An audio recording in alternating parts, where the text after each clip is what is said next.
I was standing near the cupcake booth, laughing at something my son said when I felt a sudden grip around my waist.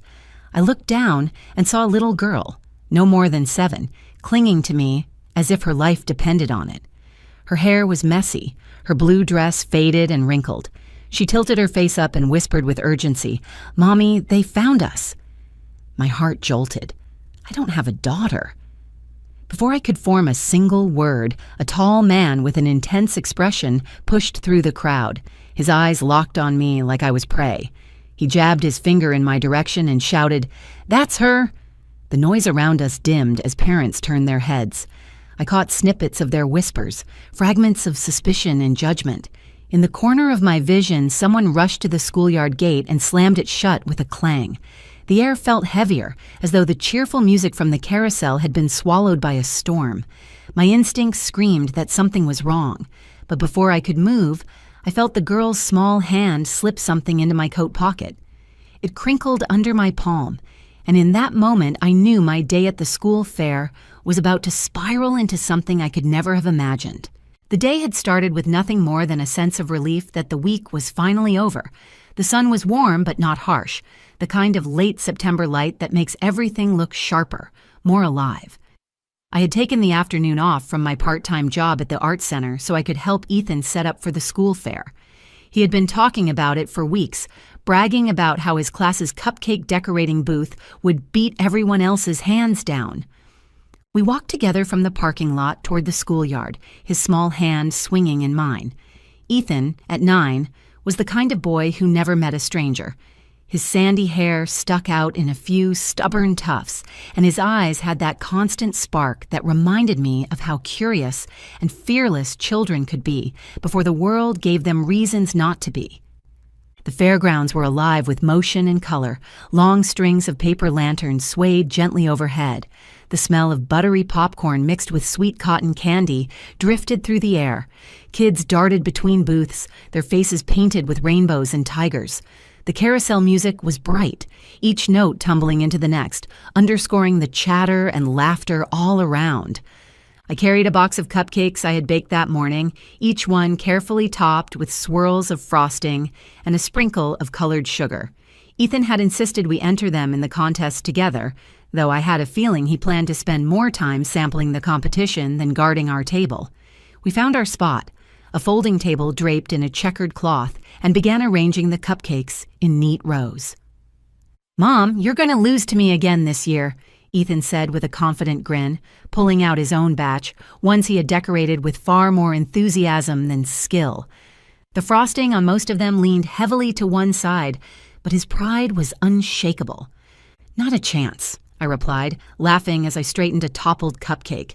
"I've been practicing my frosting skills all week." As we worked, I spotted familiar faces in the crowd.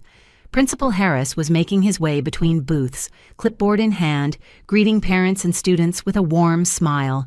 He was the kind of principal who remembered everyone's name, the kind who made you feel like the school was an extension of your home.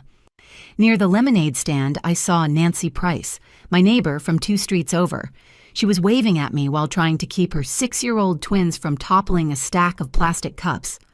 "Lauren," she called, "you've outdone yourself with those cupcakes." "Let's see if the judges agree," I answered, smiling back. For the first time in a long time, I felt settled. The move to this town had been a leap of faith. After my divorce from Mark 3 years ago, I had wanted a fresh start, a place where Ethan could feel safe, where I could rebuild without the constant shadow of a failed marriage. It had taken months to find a house we could afford and a school where Ethan could thrive. But standing there in the middle of the fair, surrounded by friendly faces, it felt like the decision had been the right one. The afternoon unfolded in a comfortable rhythm. We took turns minding the cupcake booth and wandering to other parts of the fair. Ethan tried his hand at the ring toss and won a small stuffed bear. I bought us lemonades from the stand run by the PTA, and we sat on the grass watching a group of older kids put on a juggling act. At one point, Nancy stopped by with her daughter, Chloe, who had a smear of face paint across her cheek. "You should see the craft booth," she told me. "They've got the kids making little clay animals. Ethan would love it." "I'll take him over there after the judging," I said. Everything about the day seemed to be going right. Even the weather felt like it had been ordered for the occasion. Blue skies with just enough breeze to keep the sun from becoming too warm. I remember thinking that it was one of those small-town afternoons people write about, the kind you imagine when you picture a community coming together. Ethan leaned against the table, sipping his lemonade. "I hope they pick mine," he said, watching as a group of judges made their way from booth to booth. "Yours have character," I told him. "That counts for something." He grinned, clearly taking that as a compliment. When Principal Harris stopped by, he took a moment to compliment our display. "You two make a good team," he said. "I'll make sure the judges know it." I felt a swell of pride at his words, not just for the cupcakes, but for the life we were building here. It wasn't perfect and it wasn't always easy, but it was ours. I didn't know then that within minutes, everything would shift. The carousel music would fade in my mind, replaced by a rush of pounding blood in my ears. The cheerful chatter of the fair would give way to tense whispers and pointed stares. I had no way of knowing that a single, unexpected touch, a small pair of arms wrapping around my waist, would crack open a day that had felt so safe, revealing something far darker beneath it. At that moment, all I knew was the sun on my shoulders, the sound of Ethan's laughter, and the steady comfort of belonging. The kind of comfort that feels so solid, you forget how fragile it really is. I was just placing the last cupcake back on the tray when it happened. The crowd was thick around the booth, people leaning in to see the frosting designs, kids pointing and tugging at their parents' sleeves. Ethan had stepped away to watch the balloon animals being made at the next table, leaving me with a moment to breathe. That was when I felt it. Two thin arms wrapping tightly around my waist from behind. At first, I thought it was one of Ethan's friends being silly. I looked down, expecting to see a familiar face, but instead I saw a little girl I had never seen before. She was about 7 years old, her blonde hair tangled and falling into her wide, pale blue eyes. Her dress looked like it had once been a vibrant blue, but was now faded, wrinkled, and smudged with dirt. She clung to me as if she had found something she had been searching for. Then she looked up, her voice trembling, but determined. "Mommy, they found us." My mind stumbled over her words. I froze, staring at her. "Sweetheart, I think you're mistaken. I'm not—" Before I could finish, a man's voice thundered over the chatter. "That's her!" Heads turned. The man was tall, with broad shoulders and an angular face. His eyes were hard and unblinking, fixed on me like I had just been caught in the act of something terrible. His stride was forceful, cutting through the crowd with an urgency that made people step back. Whispers rose around us. I could feel eyes on me, scanning me up and down, trying to piece together whatever story was already forming in their minds. I looked for Ethan and found him staring from a few feet away, confusion plain on his face. Nancy had her hand on his shoulder now, her expression shifting from friendly curiosity to concern. The man stopped only a few feet from me, his voice sharp and accusing. "You think you can just take her and get away with it?" I tightened my hands on the little girl's shoulders, more to keep her steady than to hold her. "I don't know this child," I said firmly, my voice louder than I expected. "She's my niece," the man snapped, his eyes flicking to the people around us. "She's been missing for weeks, and now here you are trying to sneak her out of here." Gasps rippled through the crowd. A woman near the cotton candy stand whispered something to her friend. Two men standing near the entrance moved to block it, their arms crossed like sentries. The girl clung tighter to me, pressing her face into my side. That was when I felt the faint crinkle against my hip. My right hand slid into my coat pocket, and my fingers brushed against paper. I eased it out, my body shielding the movement from the man's line of sight. It was a small, folded note in messy handwriting. I opened it just enough to read the words scrawled inside. "Please don't let him take me." My stomach dropped. The sounds of the fair seemed to fade into the background. My first instinct was to look at the girl, to see if there was fear in her eyes that matched the urgency of the note. There was. She looked like a child who had run out of safe places to run. I took a steadying breath and looked at the man. "If this is your niece, we can let the principal handle it. I'm not handing her over to you without proof." The man's jaw tightened. "I don't need to prove anything to you." He stepped closer, his voice lowering so only I could hear. "You have no idea who you're dealing with." Nancy took a small step forward. Lauren, maybe we should get Principal Harris over here. Yes, I said quickly, my voice steady. And call the police while you're at it. The man's eyes narrowed, his lips curling into something between a smirk and a snarl. You're making a big mistake. I kept my gaze locked on him while my mind raced. My instincts screamed at me to protect the girl, even though my rational brain was scrambling for answers. If he truly was her relative, why had she given me that note? Why was she holding on to me like she was afraid I might let go? Principal Harris arrived, moving quickly, his brow furrowed. What's going on here? The man spoke first, his voice loud enough for everyone nearby to hear. This woman has my niece. She's been missing for weeks. I've been searching everywhere, and I find her here at this school fair. That's not true, I said, cutting in. This girl came to me on her own. She told me something very different from what he's claiming. The principal's eyes moved between us, clearly uncertain. Let's all stay calm. I'll get the office to call the police right now. Good, I said, keeping my tone firm but not aggressive. I wanted every parent watching to know I wasn't afraid of the truth coming out. The man stepped back, but only slightly, his eyes never leaving me. The girl's fingers dug into my coat as if she thought he might try to pull her away. Around us, the fair had shifted. The carousel music played on, but fewer children were laughing now. Parents pulled their kids closer. The air, once filled with the easy warmth of a community gathering, had tightened into something tense and watchful. In that moment, I knew that whatever this was, it was more dangerous than it looked. And now, I was in the middle of it. The moment Principal Harris stepped away to instruct the office to call the police, I knew the situation could spin out of control at any second. The man was still close enough to grab the girl, his posture tense and his jaw set. The child's grip on my coat hadn't loosened once. She was trembling, but not from the cool air. Her fear was something deeper, more primal, like she knew what would happen if she ended up in his hands again. I crouched slightly so I was closer to her height. What's your name?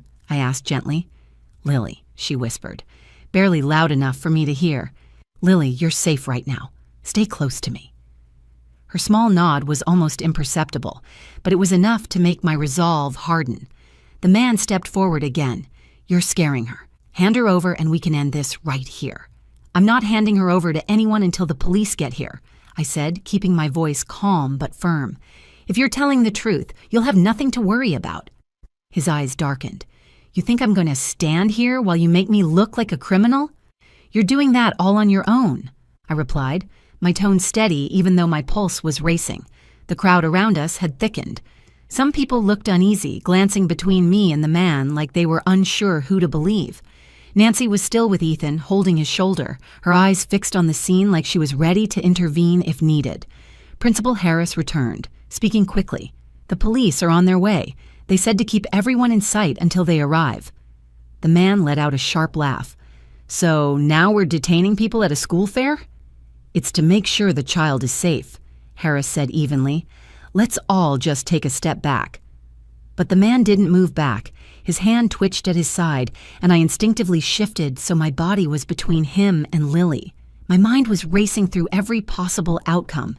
If he tried to grab her, would anyone stop him in time? Would the police arrive before things escalated? I felt the folded note in my pocket again, the paper edges digging into my palm. It was a silent reminder that this was no misunderstanding. The girl had sought me out for a reason. That note was a plea, and I was the only one in a position to answer it. I glanced at Nancy. Take Ethan inside the school and stay with him, I said. My voice left no room for debate. Lauren, now. She nodded quickly, ushering Ethan toward the school building. He looked over his shoulder, worry etched into his small face, but he didn't protest. The man watched them go, then fixed his attention back on me. You don't want to make an enemy out of me. I don't care about you, I said flatly. I care about her. His lip curled, but before he could speak again, Lily's voice broke through. He's not my uncle. The words were so quiet they might have been missed if the crowd hadn't fallen into complete silence. What did you say? Principal Harris asked gently. Lily's voice shook, but she kept her eyes on me. He told me to call him that. He said if I didn't, he'd hurt me. I just want to go home. The man's face twisted. She's confused. She's been through a lot. She doesn't know what she's saying. But the way his voice cracked under the weight of those words told me everything I needed to know. I straightened, meeting his gaze without flinching. You should stop talking. Anything you say now will be repeated to the police. Who do you think they'll believe? He challenged. Some random woman at a school fair, or me, the man who's been looking for her? Looking for her? I repeated, my voice sharpening. Or keeping her somewhere she couldn't leave?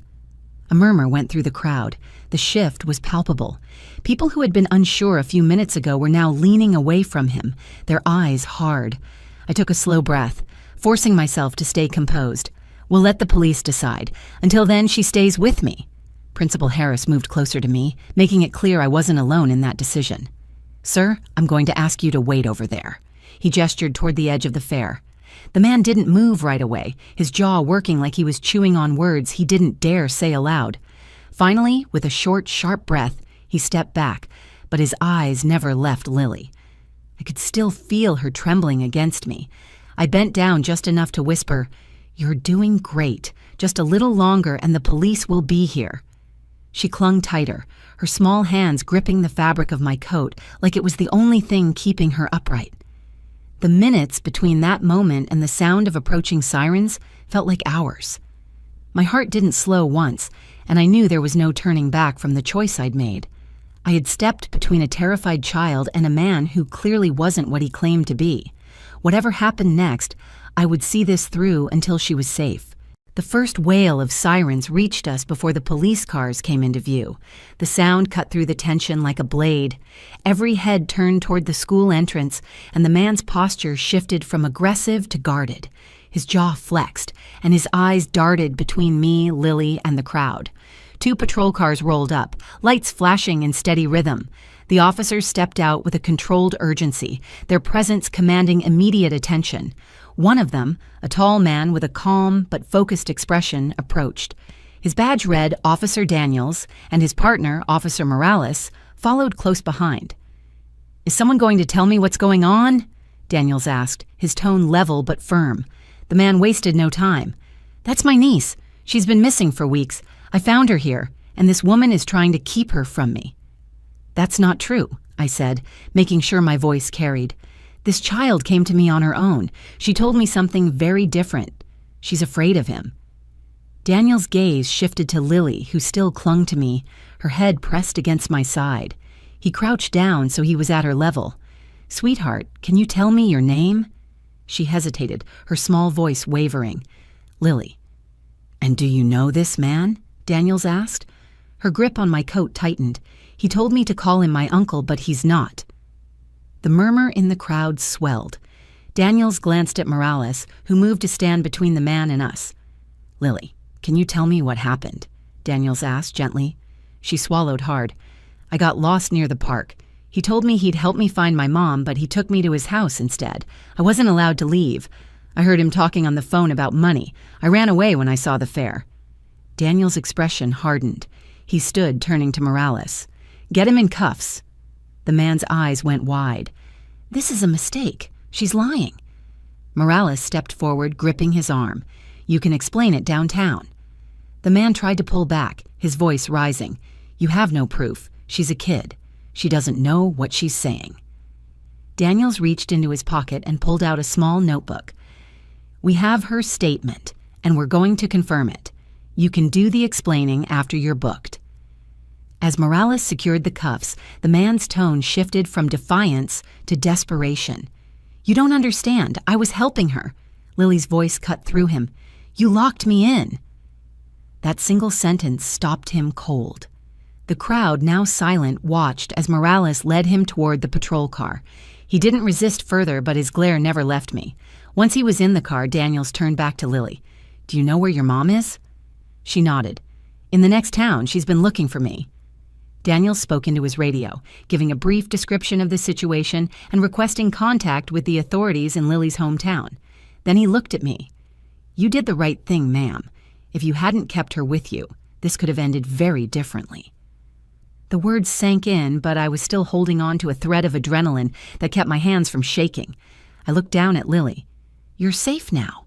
We're going to get you back to your mom." Her eyes filled with tears. She let go of my coat just long enough to wipe her face, then took my hand again as if letting go too soon might make all of this disappear. It wasn't long before another patrol car arrived. This one brought a woman whose face carried exhaustion and hope in equal measure. She stepped out before the car had even fully stopped, her eyes locked on Lily. "Lily!" Her voice cracked as she called her daughter's name. Lily broke into a run, and the woman dropped to her knees, catching her in an embrace so tight it seemed like she might never let go. Both of them were crying openly, the kind of crying that comes from a place of both pain and relief. I stayed back, giving them space. The crowd began to disperse, the fair's noise slowly returning, though the weight of what had happened still lingered in the air. Daniel spoke to the woman briefly, confirming details and explaining that the man was being taken in for questioning on multiple charges. She nodded, her hand never leaving the back of her daughter's head. When she finally approached me, her eyes glistened with gratitude. "Thank you," she said, her voice shaking. "I don't know how to repay you." "You don't have to," I said. "I'm just glad she's safe." She glanced down at Lily, who was still holding my hand. "She must have known you'd help her." I looked at Lily, and she gave me a small, tired smile. "I knew you wouldn't let him take me," she said softly. Daniels walked back over. "We'll handle the rest from here. We'll need your statement later, but you can go home now if you want." I nodded, though I knew I wouldn't be leaving just yet. Ethan came running over from the school building, Nancy close behind. His eyes were wide. "Mom, what happened? Is she okay?" "She's okay," I said, resting my hand on his shoulder. "She's going home to her mom." Ethan looked at Lily and gave her a small wave. She waved back. As the patrol cars pulled away, the fair's music seemed louder than before, almost jarring after the tension of the past half hour. But beneath that sound, I felt a quiet certainty settle over me. Today could have ended in tragedy. Instead, it ended with a mother holding her daughter again. And that was worth every second of fear I had faced. After the patrol cars left and the crowd thinned, I finally felt my body begin to register the weight of what had happened. My hands tingled, my heartbeat still quickened with every breath, and my legs felt heavier than they had all day. I sat down on the edge of the cupcake booth table, letting the warmth of the afternoon sun soak into my skin while I tried to process it all. Ethan stood beside me, watching the space where the police cars had been moments ago. "Mom, you weren't scared, right?" he asked. "I was," I admitted. "But sometimes doing the right thing is scarier than staying quiet, and sometimes you can't stay quiet." He nodded, his small brow furrowed as he thought about my words. Nancy squeezed my shoulder. "You handled it better than anyone could have. I don't think I'll ever forget what I saw today." The fair continued, but for me it felt different now. The music and laughter were back, but my mind replayed the moment Lily had clung to me and whispered for help. It struck me how fast an ordinary day could shift into something extraordinary, and how often these moments come without warning. A little while later, Lily and her mother came back to say goodbye. The woman looked calmer now, though the gratitude in her eyes was still as raw as it had been when she first held her daughter again. "We'll never forget you," she told me. "You were the first person she trusted enough to ask for help. That means everything." Lily handed me the small stuffed bear Ethan had won earlier. "You can keep it," she said, "so you remember me." I knelt so we were eye level. "I don't need anything to remember you, Lily, but I'll take it, and every time I see it, I'll think of how brave you were." When they left, I stood there holding the little bear, feeling its worn fabric under my fingers. It wasn't just a toy now, it was a reminder that sometimes the right place and the right time matter just as much as the choice to act. That night, after Ethan had gone to bed, I sat in the living room with the bear on the coffee table in front of me. I thought about how close things had come to ending very differently. I thought about how many times people see something unusual but decide it's not their business. I thought about the note Lily had slipped into my pocket, how simple it had been, and how it had carried more weight than any shouted plea could have. The truth is, we never know when we might be the person someone turns to. We never know when a normal afternoon might become the moment that changes everything. And while it's frightening to step into the unknown, It is far more frightening to imagine what could happen if we don't. If that day taught me anything, it's that listening to your instincts is not just about keeping yourself safe. Sometimes it's about keeping someone else safe too. What do you think about this story? Have you ever experienced or heard of a moment where you had to step in to protect someone, even if you didn't know them? Share your thoughts in the comments and tell me if you've faced something similar in your life. If you liked this video, please give it a thumbs up, share it with others, comment your opinions below, and subscribe to the channel for more stories like this.